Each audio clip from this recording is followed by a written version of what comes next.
Tragedi Gerbang Xuanwu yang mengantarkan Li Shimin menjadi kaisar dinasti Tang. Bagian pertama.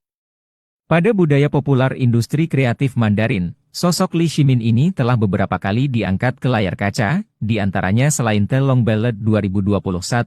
Sosok Li Shimin juga begitu populer di era 80-an lalu lewat serial The Foundation 1984 garapan TVB yang diperankan oleh aktor tampan Michael Mio, yang bertutur tentang masa muda pangeran kedua tersebut dengan lika-liku kisah cintanya dengan seorang gadis desa yang kemudian dikhianatinya dan perseteruan di dunia persilatan, membuat serial The Foundation tersebut cukup memorable bagi usia lover semuanya.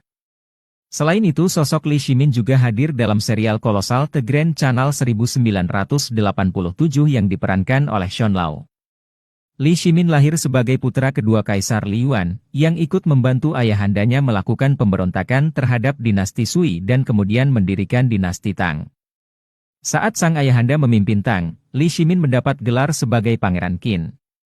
Kakaknya, Li Jiancheng diangkat sebagai putra mahkota, sedangkan adik keempatnya Li Yuanji yang merupakan pendukung setia Li Jiancheng diberi gelar sebagai Pangeran Qi.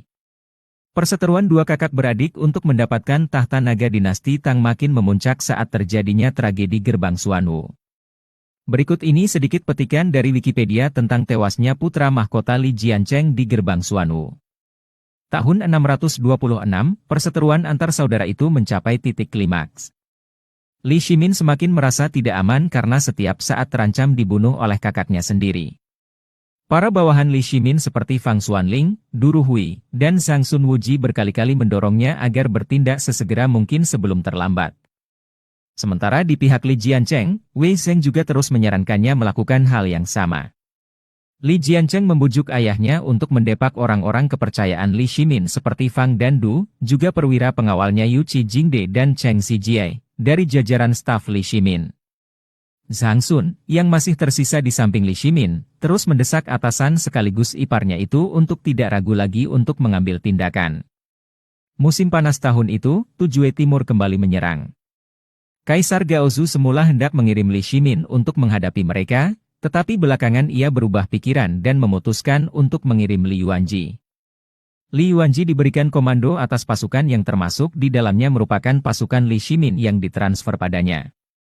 Li Shimin merasa posisinya makin terpojok karena dengan dialihkannya komando atas pasukannya pada sang adik, Li Yuanji, ia tidak akan bisa berbuat apapun bila diserang sehingga ia memutuskan saatnya untuk bertindak telah tiba.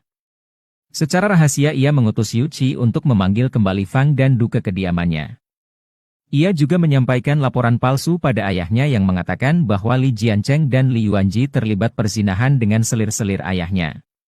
Kaisar menanggapinya dengan memerintahkan kedua putranya itu untuk menghadap ke istana keesokan paginya, serta memanggil para pejabat seniornya, Pei Ji, Chen Shuda, dan Xiao Yu untuk mendiskusikan tuduhan Li Shimin. Bersambung ke bagian 2.